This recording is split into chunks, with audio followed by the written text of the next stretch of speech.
top middle, our Zerg player. It is Avi-Love.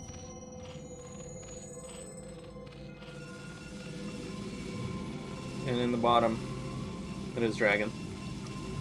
Now, I have not played this map, but I know you have played this map. And just looking at it, holy moly, what a rush distance. You got to go all the way to the right or left, and then diagonal. It's just crazy, the distance. Yeah, well, here's the thing. Hit me with it. I had a brief exchange with Mr. Minerals here. And I he know you assured did. me that the rush distance from natural to natural is the same as the rush distance on Fighting Spirit cross spawn. But the thing is, you still have to get out of your main into the natural. Yeah, it's still like that's the issue, is that you got to factor in that. So something like, let's imagine Zerg went for like a 5 pool, right? Or that's not going to happen. But if they did, I mean, he can probably build like Nexus Forge, and the Forge still probably completes. Like, that's how far the distance is.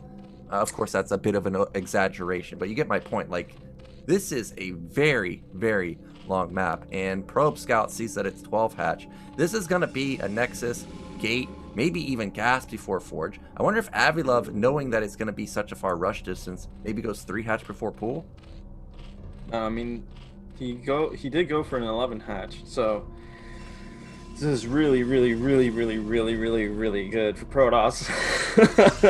He can even get the gate out before Forge here. Oh my god, dude, this is just...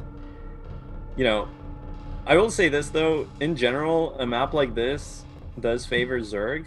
It's very kind of long rush distance. It's very open. There's a lot of paths. The middle of the map is really kind of obnoxious because there's so many viewers or vision blockers. But in any case, this was that was a gate, right?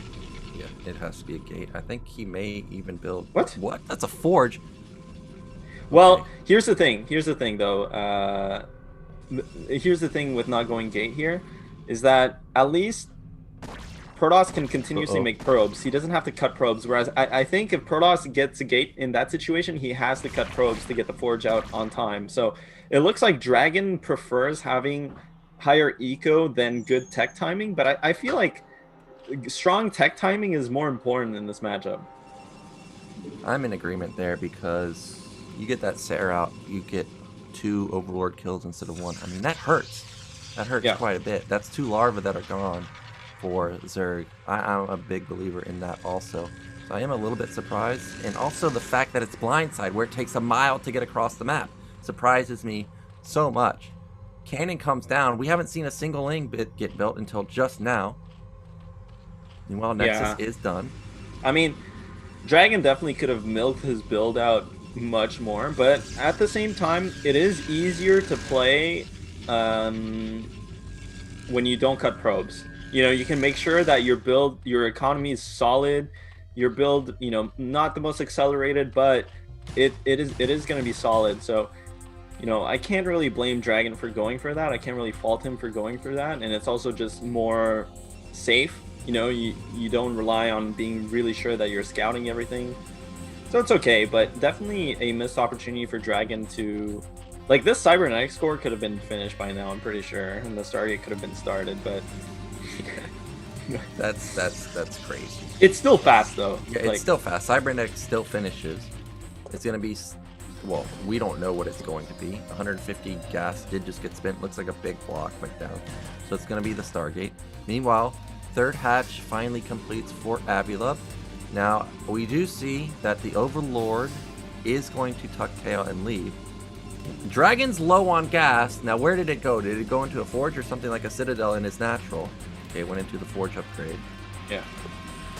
+1 is started on the Forge. I wouldn't be... Whoa, that is a fast Citadel. And actually, he got a Citadel before +1 air weapons, so it doesn't seem like Dragon is trying to play a Corsair style this game. I think he's going to get that Corsair out to just scout. Which I feel like is a bit of a missed opportunity. The reality is that that probe did see the lair. It was alive for a long time. the problem is when you see a lair, you don't really want to skip Stargate, obviously.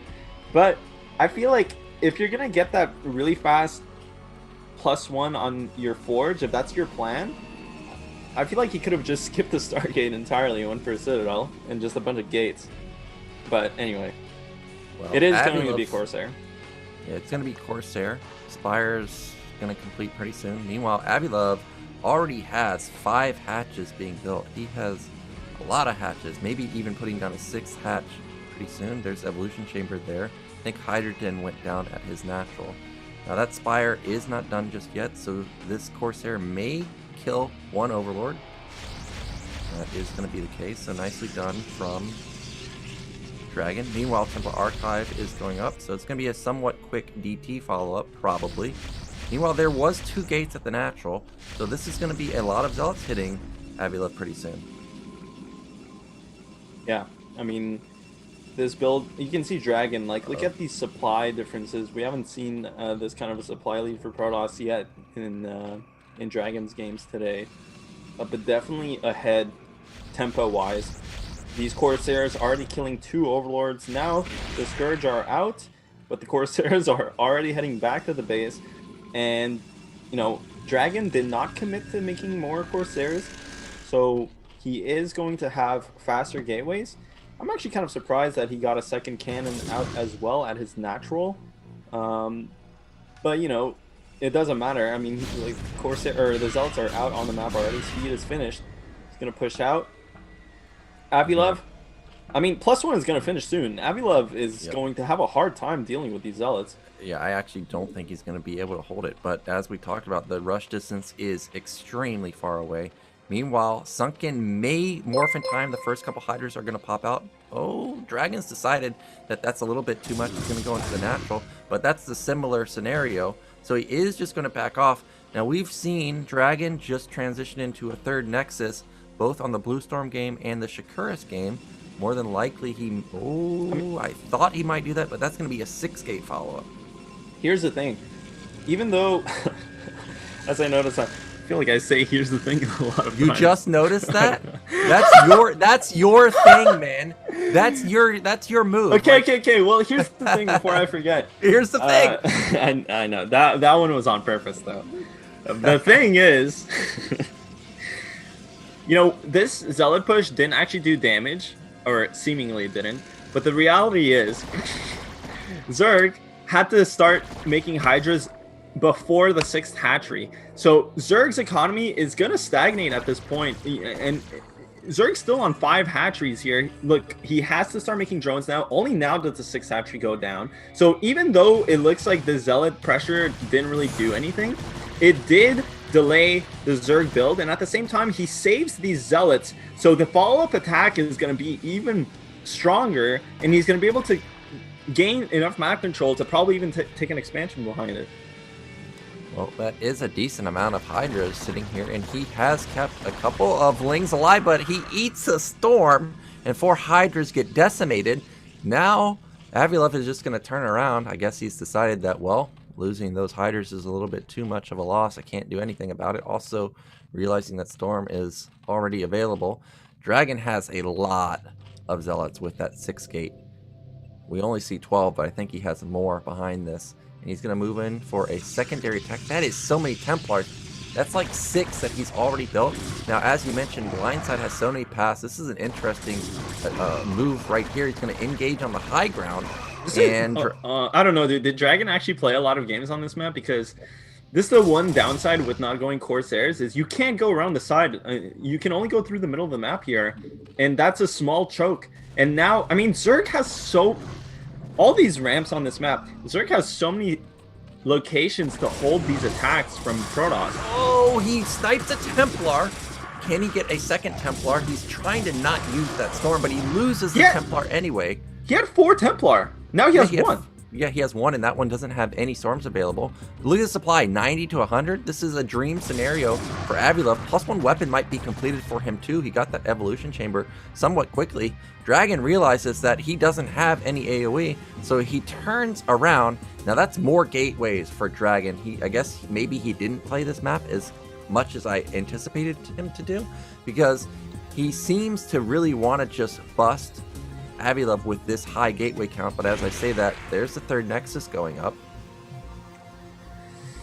Yeah, the third Nexus is a bit delayed though. Like it just now started. That's the one thing with Dragon is like he's very, very patient. Like he's very solid and strong, but I feel like he could be much more like sharp with his macro and with his decision making. Like he should know, okay, I'm just gonna take this third base off this because, you know, whatever. He should just accelerate his macro a bit more. So Avi-Love is gonna be able to contest those storms though. Are gonna be massive.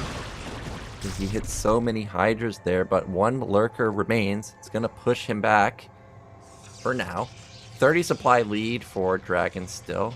Something's going on at top left. I don't know if that's a Sair or what. Yeah, Sair is scouting around.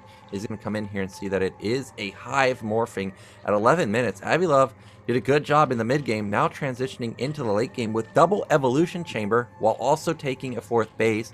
This is looking reminiscent to his BSL 11 run, where he's going to go heavy on the Lings, heavy upgrades, trying to take it to Hive. Yeah, and this is a really... Wait, did he actually start Hive? Because I was looking away for a second. That's such a fast Hive, 11 minutes. You never, ever see this from Zerg, but actually Avi-Love is getting away with murder. It's so hard for Protoss to push on this map. Like, you just can't run your... the middle of the map is so tricky to maneuver because of this vision blocker, these vision blockers, that Protoss just can't put on the same amount of pressure that they can on other maps, and I think that's what's allowing Avi-Love to just rush straight to Hive and not get punished. And also, I mean, there's so many ramps to work with. I don't know. Like, in normal circumstances, Zerg should just die from this type of build, but I can't see how Protoss gets an efficient attack here. Well, Avi-Love is spread quite a bit. As you mentioned, there's tons of ramps all over the place. Dragon's moving into position on the top side, but he's going to get choked up there. He's going to have... Well, he's going to now reposition into the center of the map. Meanwhile, taking a 4th base behind this, I think he's got +2 armor here, just like we've seen all day long. But there's no way he's getting up there. That would be suicide, unless he gets perfect storm. Well, like that one. That's and a fat that storm. one. That's okay. another fat storm. Well, and goons. That's a lot of goons. Yeah, dude, that's such a sick, actually, execution here from Dragon. So clean with the storms, but look at how clean this engagement is from Protoss, and still has such a hard time pushing through here. Okay, finally, after 6 incredibly massive storms, he actually gets to push through into the high ground. He should have more than enough, but I mean, does he?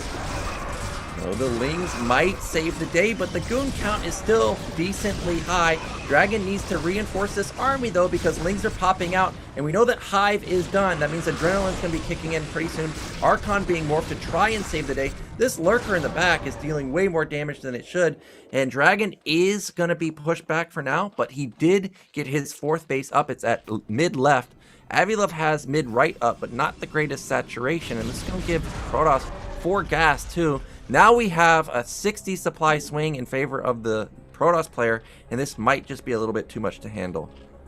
Yeah, I mean, this game should be over here. Protoss, like, with that kind of engagement, Protoss should just completely steamroll Zerg, but you can see, especially on this map, like, it's hard to press through here. There's just so much obstruction, and generally those types of things do favor Zerg. We'll see here as Dragon does start attacking. Still has so many units left over. Storms are on point. Lurkers do finish morphing. There's no storm on top of the Lurkers. They are going to get a lot of spines off, but finally the Dragoons do start targeting down the Lurkers. They go down. Archon in the front line is going to clean up any Zerglings that come through, and Dragon, I think he's done it. Yeah, he's going to push through to victory. GG is imminent. He's almost doubling the supply at this point, 140 to 78. The Lings do have good upgrades, but unfortunately, Zerg does not have critical mass anymore. 8 too many storms from the high ground, and this is going to be game 1, heading over to Dragon. GG, there it is.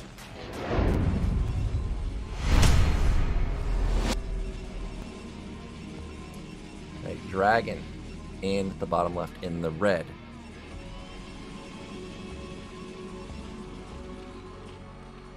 And in the top left in the blue is Avi-Love. You know, I'm surprised that we've seen so many like Forge type games from Dragon. We saw it on Shakuras. We did see aggressive play on Eclipse, and then of course we saw the 12 Nexus, but there was a Forge follow-up. Makes me think that maybe he's leading or leaning towards more just passive play. You know, meta has been the gateway expand for such a long time. Now, when I saw Polyvoid get picked, I instantly thought of the games last season where Avi-Love just crushed Oyaji with the heavy Ling style.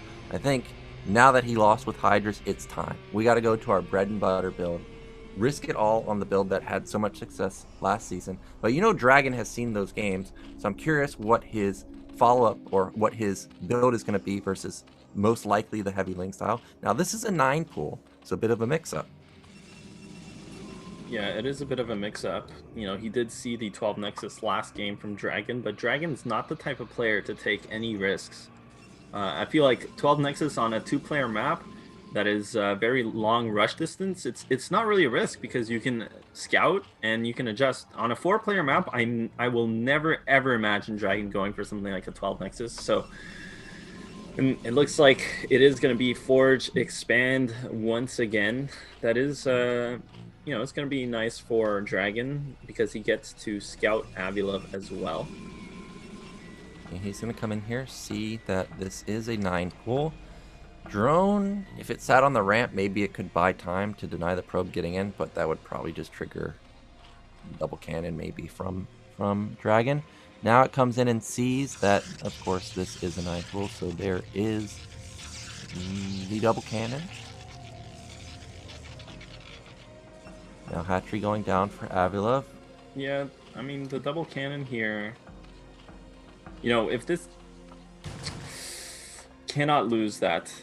No, can't lose it. He does manage to get out for now. Avi-Love is sharking around though. Ooh, he doesn't get stuck on the ledge there. This is it's kind of unfortunate here. Well, Avi-Love does get the Overlord Scout, so I don't think it really matters.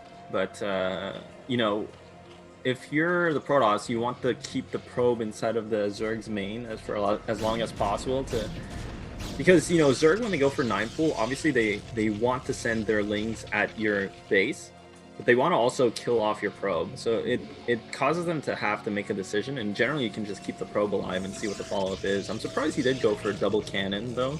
That is safe, but it's very, very safe, and it wasn't a gas opening, so I feel like he could have possibly gotten away with 1 cannon, but it is, you know, I mean, this is actually just fine for Protoss.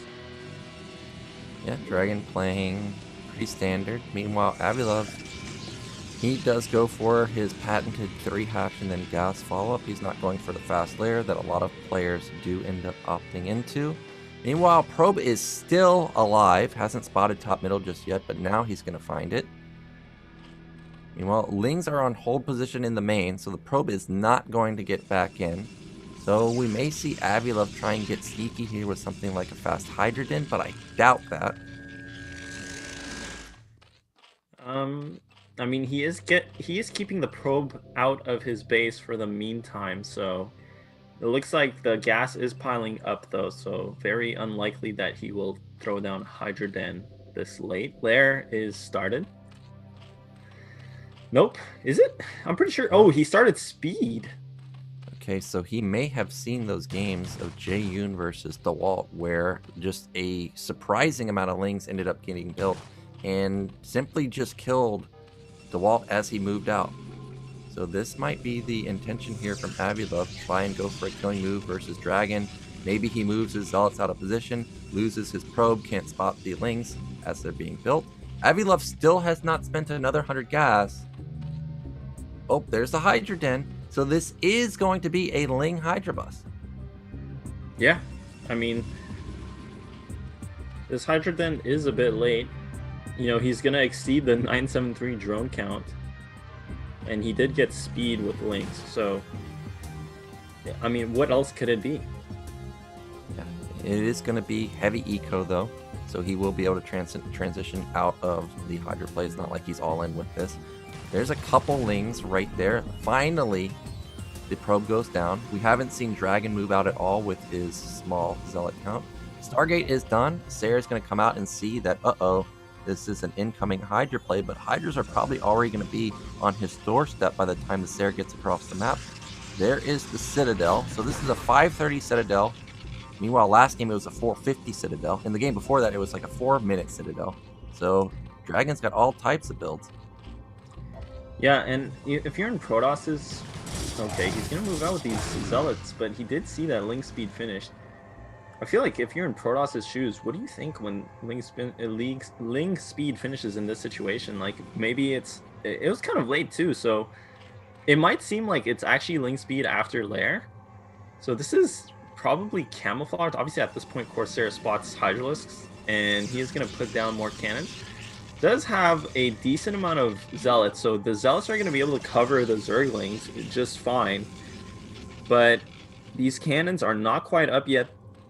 Hydra speed is finished. Does he have Hydra range? It looks like it. I mean, that gateway is really far forward. He might not have it just yet. Can't pounce on the cannons before Hydralisk's range is done.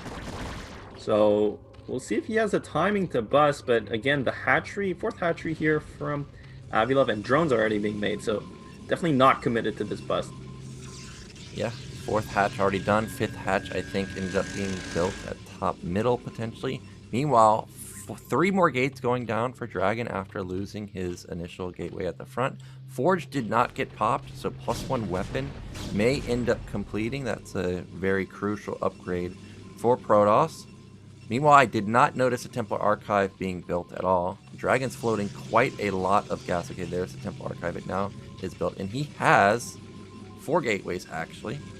Yeah, and he has a decent amount of Zealots, by the way. Yeah, but this time around, Avi-Love is going to have a 6th hatchery, so you can see how different this game looks from, for example, the Blindside game, where Avi-Love had absolutely no pressure on the map whatsoever, and was forced into staying on 5 hatcheries for a really long time. This time around, he does have that 6th hatchery going before the Protoss has his kind of production up and running. Only 4 gates for Dragon. We'll have to see if he goes up to 6 or 8 gates. 6 gates, a bit more passive, kind of more third base leaning. 8 gates will be kind of more timing attack oriented. Zealot speed is done though. Avi-Love lost an Overlord and got supply blocked for a moment. Don't think he's going to get punished though, because he has Lings left over and a decent chunk of Hydras. However, that third base is heavily exposed. Drone's gonna fall. Now Dragon's gonna come in here and see like, oh, well, can't bust this. Meanwhile, third base, okay, for now it will be saved because the Sunken and Hydras are being popped.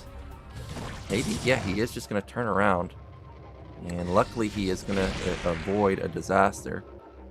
Yeah, Dragon could have considered attacking there because there was only 1 sunk and 3 Hydralisks, but did not want to get countered or boxed in. Instead, he's going to go and take this fight anyway. That's actually really weird. Maybe, I think he lost track of those Zealots because there's no reason to take that fight. Like, the reason he didn't commit to 12 o'clock was because he did not want to get boxed in by those Hydralisks. He did not want to trade those Zealots. I actually think that was 100% just like he looked away for a second and had his Zealots on attack move and just bled so many Zealots. And now with the 6 hatcheries done, 8 gates nowhere, well, not in sight just yet, Avi-Love can actually just contain Protoss. Like, if he starts Lurker upgrade already, this is going to be a Lurker contain. And it's going to be so hard for Dragon to get out. You can see Cybernetics Core is spinning, so he is going to go for that range, but no goons out just yet. I don't know, Protoss is in a really tight spot here because there's nothing he can do to prevent Zerg from sitting outside his natural. Yeah, look at this supply for Avi-Love. He's crushing it in the macro. He's almost got a supply lead over Dragon. It's 91 to 83. That is so many Hydras, and he's got so many drones at his third base. There's the double evolution chamber. Does he have a hive yet? Yeah, he does. So Lurkers will probably be on the menu sometime soon. Avi-Love's going to sit on that high ground, try and take a favorable engagement. Damn, that is a lot of Hydras. And because those cannons are blocking the way, Actually, Dragon's having a hard time getting all of his units out onto the map. Well, one side effect from Avi-Love's build is that his +1 range is quite late. I don't think it wasn't finished. Okay, it just finished. Just finished, so... Ooh, shuttle play, though. I do love this from Dragon. He realizes that Zerg is going to be playing this really aggressive containment style. And so instantly goes for the shuttle before getting observers or anything like that. We'll see how much damage this does. Is it just a Zealot drop, or is that a DT? That is a DT. He does send in one DT, but Avi-Love notices it. Yeah, he instantly spots it. He only loses 2 drones so far. 3, 4. Okay, DT did pretty well. Yeah. Meanwhile, on the other side of the map, Dragon has not moved out at all. I would have liked to see him move out while this is all occurring. Well, I mean, don't see any lurkers. It's hard to move out when there's like 50 million trillion Hydralisks outside your base. That's 3 control groups of Hydras, or 2.5. Well, there are no lurkers just yet, like you were saying, Nyokin, and there's a lot of Storm to work with. I'm actually surprised there's no lurkers. Like, it's 11 minutes in. He definitely had time to get them up, but just does not have any lurkers. Oh, that's a good storm. That's a decent storm, but there's so many Hydras. Okay, that's an amazing storm. Like, a lot of the Hydras, but the Dragoons can't get out. Oh, that's an amazing storm. How many... Oh my gosh, how many Hydras just died to those storms? Well, it almost doesn't matter. Okay, that last storm was massive. And look at Protoss' supply. I think Dragon actually has a lot of units inside of his main that are just bugging out. Yeah, they're bugging out. Oh my god, dude. That wasn't even his whole army. That's what I was saying. If he could just get out, he would have slammed that army even harder than he did. Now, as we talked about, there's still no lurkers. Around us, Zealots might just seal the deal. Look how many goons there are. Yeah, he should not make any more Dragoons. Should just be totally into Zealot production and all the gas into Templars and just kind of rally in Zealots and attack. But Dragon's gonna try and take a 3rd base first. Which is okay, you can respect that. Okay, no, he's just putting down a pylon. Yeah, I mean, he is gonna get the Nexus. So that might represent a couple of gateways not queuing Zealots.